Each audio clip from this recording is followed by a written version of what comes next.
7월 28일 화요일, 오늘 우리에게 주시는 하나님 말씀은 열왕기상 12장 1절부터 5절까지 말씀입니다. 열왕기상 12장 1절부터 5절까지 말씀 함께 봉독합니다. 르호보암이 세겜으로 갔으니 이는 온 이스라엘이 그를 왕으로 삼고자 하여 세겜에 이르렀음이더라.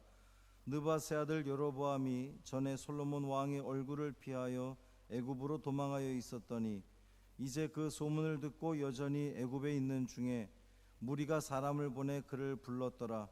여로보암과 이스라엘의 온 회중이 와서 르호보암에게 말하여 이르되 왕의 아버지가 우리의 멍에를 무겁게 하였으나 왕은 이제 왕의 아버지가 우리에게 시킨 고역과 매우 무거운 멍에를 가볍게 하소서.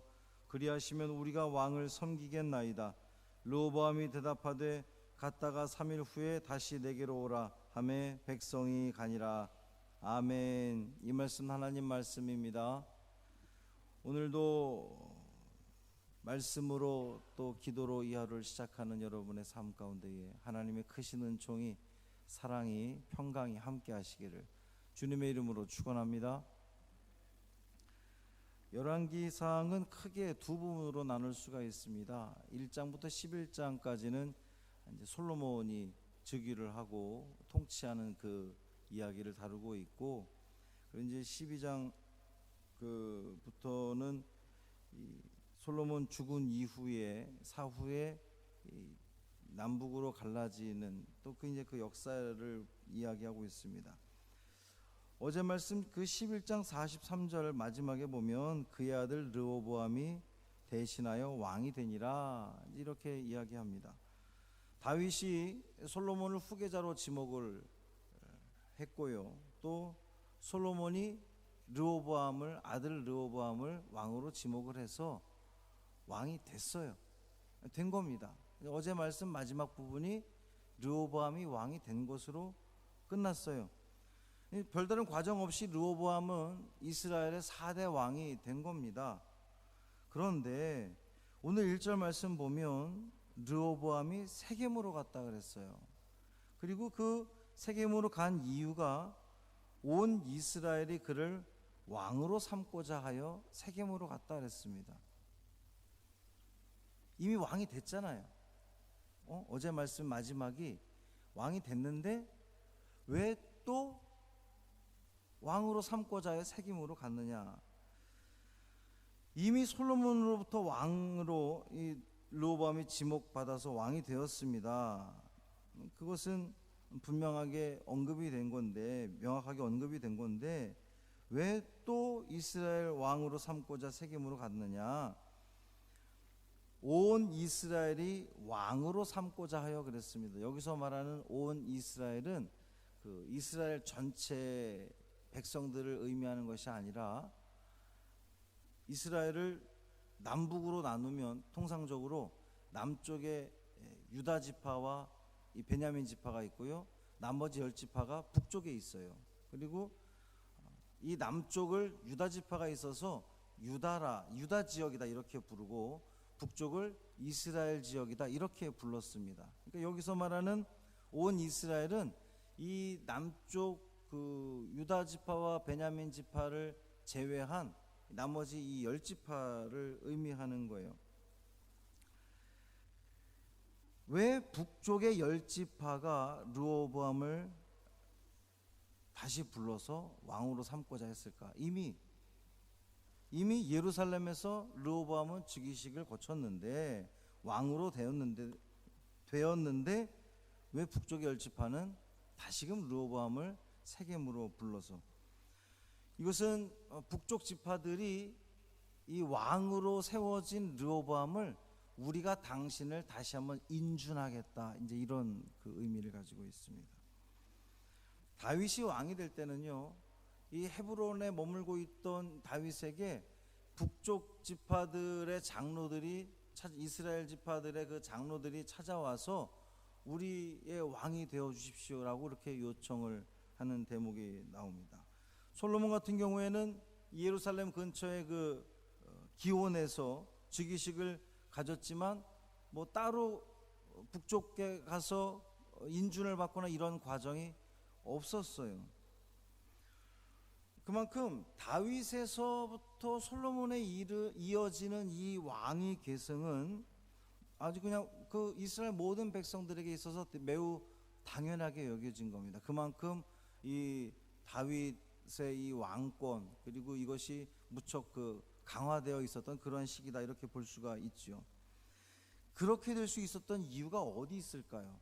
그냥 다윗이 솔로몬을 지목하고 솔로몬이 왕이 되었을 때 이 온 백성들이 다 좋아하고 북쪽의 그 열 지파들도 특별히 이의 제기를 하지 않았던 그 이유가 어디에 있었을까? 하나님이 다스리시는 이 신정 왕국 이스라엘 왕에게 있어서 가장 중요한 덕목이 뭐겠습니까? 바로 하나님을 어떻게 섬기느냐, 그거에 달려 있는 거예요. 이 다윗이 하나님을 그만큼 정말 최선을 다해서 정성스럽게 하나님 보시기에 인정받는 왕이 되었기 때문에 그 하나님이 인정한 다윗이 지목한 솔로몬이 왕이 되는 것에 대해서 모든 이스라엘 백성들이 북쪽의 열 지파들조차도 문제 제기하지 않을 만큼 다 인정이 됐던 거예요. 그런데 다윗은 그렇게 솔로몬에게 평화롭게 왕권이 계승이 됐는데, 자 그러면 솔로몬의 말년은 어땠습니까? 매우 좋지 않았죠. 우리가 계속해서 지금 말씀을 보면서 알아왔습니다. 화려한 왕궁을 꾸미느라 백성들에게 아주 고된 노역을 시킴으로써 백성들로부터 원성을 들었습니다. 또 우상 숭배하는 것을 허용하고 나중에 급기야 본인이 이 하나님 성전에 우상의 신전을 이 제사를 세울 정도로 이 아주 신앙의 바닥까지 떨어진 사람이 바로 이 솔로몬이었습니다. 정치적으로도 신앙적으로도 매우 좋지 않은 마무리를 가졌던 사람이 이 솔로몬이었어요. 그러니까 이 솔로몬 아주 그 정권 말기에 아주 정치적으로 신앙적으로 전혀 본이 되지 않는 모습을 보인 솔로몬이 지목한 르호보암 왕이었으니 북쪽에 있는 이스라엘 그 열 지파들이 그것에 대해서 받아들일 수 없다라고 나온 거예요. 세겜으로 불렀다 그랬는데 세겜이 여러분 어디입니까? 예루살렘에서 북쪽으로 약 한 50km 정도 올라간, 그리고 사마리아에서는 이 남동쪽으로 약 9km 정도 내려온 곳에 있는 곳이 세겜입니다. 요한복음에서 그 예수님이 사마리아 여인 만났던 그 수가성이 있는 그 수가성이 바로 이 세겜입니다. 그리심산과 에발산을 다 이렇게 끼고 있는, 그러니까 여호수아가 이 가나안 땅 입성해가지고 거기서 그들의 신앙을 다시 한번 확인하게 되는 그 자리가 바로 이 세겜입니다. 그러니까 이 이스라엘 사람들에게 있어서 세겜이라고 하는 위치는 굉장히 아주 신앙적으로도 그렇고 아주 중요한 위치가 이 세겜이었습니다. 이 나중에 이제 여로보암이 북쪽 이스라엘의 이 왕이 되잖아요. 여로보암이 수도로 삼은 곳이 바로 이 세겜 땅이었습니다. 아주 그만큼 북이스라엘의 중심이 되는 도시가 세겜이었습니다. 북쪽의 장로들이 르호보암을 세겜으로 부른 것은 사실은 이 르호보암 입장에서 상당히 치욕스러운 일인 거예요. 이미 왕으로 됐는데 북쪽 이스라엘에서 장로들이 당신 세겜으로 올라오시오. 장로들이 간 것도 아니고 왕을 오라 그래서 당신이 왕으로 우리가 삼을지 안 삼을지 우리가 결정하겠습니다라고 이야기를 하는 그런 모습이죠. 주석에 보면 이것은 거의 그 반역에 가까운 일이다 이렇게 또 해석을 하기도 합니다. 그만큼 이 솔로몬이 이룩했던 이 중앙 집권적인 이 강화되었던 이 왕권이 완전히 다 허물어지는 그러한 모습을 보여주고 있습니다. 이러한 사건을 우리가 바라보면서 물론 여러분 그 솔로몬 이후에 솔로몬이 이런 범죄함에 대해서 하나님께서 이 나라를 빼앗아서 여로보암에게 10지파를 주겠다라고 약속을 하셨죠. 그러니까 르호보암이 북쪽의 왕이 북쪽 통일 왕국의 왕이 될 수 없는 것은 하나님의 계획 속에 있는 거긴 하지요. 그러나 이 북쪽 10지파 입장에서 그들이 취했어야 하는 모습은 이 나라는 하나님이 다스리시는 신정 왕국이기 때문에 하나님께서 하나님의 때에 하나님의 방법으로 하시도록 기다렸어야 된다라고 하는 거예요. 어제 말씀에서도 여로보암이 그 애굽으로 피신하게 되었던 것이 하나님께서 그렇게 너에게 10지파를 떼어주겠다고 약속하셨으면 그날이 올 때까지, 언제일지 모르지만 그날이 올 때까지 기다렸어야 되는데 그렇지 않고 본인 스스로가 반란을 일으켰다가 실패를 하고 애굽으로 도망갔다고 말씀을 드렸잖아요.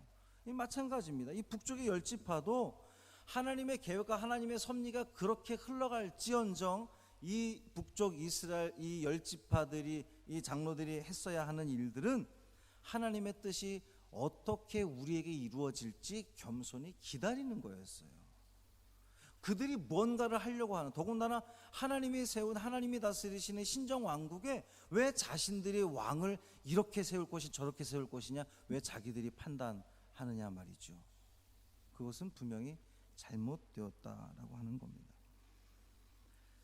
사랑하는 성도 여러분, 우리가 해야 할 일은, 하나님의 계획은 하나님의 뜻대로 이루실 겁니다.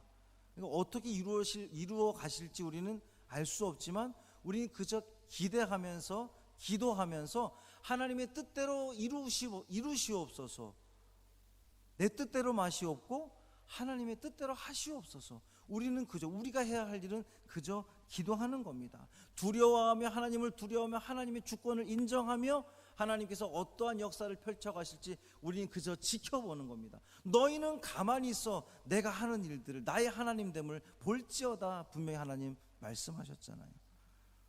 오늘도 우리가 해야 할 일은 이러한 믿음의 고백 아래, 하나님, 이 하루가 우리에게 또 주어져서 우리가 살아가게 되는데 하나님의 계획대로 이루어지기를 원합니다. 내가 무언가를 하려고 하고 내 뜻대로 그것을 바꿔보려고 하는 것이 아니라 나는 그저 내 자리에서 최선을 다해서 일을 하고 생활하고 하나님 앞에 기도하고 그 모든 되어지는 일들에 대해서 그저 하나님을 찬양하고 인정하는 것, 그것이 오직 우리가 해야 할 일이라는 것을 깨달으시고 또 인정하시고 하나님의 기쁨 되는 복 있는 하루, 이 하루 되기를 주님의 이름으로 축원합니다. 살아계신 아버지 하나님, 이 새벽에도 우리를 부르시고 주님께 나와 찬양하며 기도하며 또 주의 말씀 듣게 하시니 고맙습니다. 말씀으로 이 하루를 시작합니다. 특별히 이 새벽에 우리에게 주신 그 말씀, 내 뜻대로 내 힘대로 내 의지대로 무언가를 하려고 하는 것이 아니라 하나님의 뜻대로 하시옵소서, 하나님의 뜻대로 이루시옵소서. 나는 그저 기도할 뿐입니다. 나는 그저 하나님을 인정할 뿐입니다. 고백하며 나아가는 우리 믿음의 성도들 되게 하여 주옵소서. 사람의 힘으로 해서는 결코 성공할 수 없음을 어제 말씀에서도 오늘 말씀에서도 오늘 우리는 다시 한번 확인하게 됩니다. 하나님, 우리는 연약합니다. 우리는 부족합니다. 그렇게 우리는 그저 주님만 의지합니다. 하나님께서 역사하시고 이끌어 주시고 그저 순종하며 나아가는 우리 삶 가운데에 주님의 은혜와 주님의 그 형통의 복이 함께 하실 줄 믿습니다. 순종하며 나아가는 믿음의 성도들 되게 하여 주옵소서. 우리 사랑하는 성도들 가운데 또 우리 성도들의 식구들 가운데에 육신의 질병을 가지고 또 연약함 가지고 고민하며 기도하며 주님을 애타게 찾는 성도들이 있습니다. 주님, 그 부르짖음을 들으시옵소서. 외면하지 마시옵소서. 고쳐주옵소서. 회복시켜 주옵소서.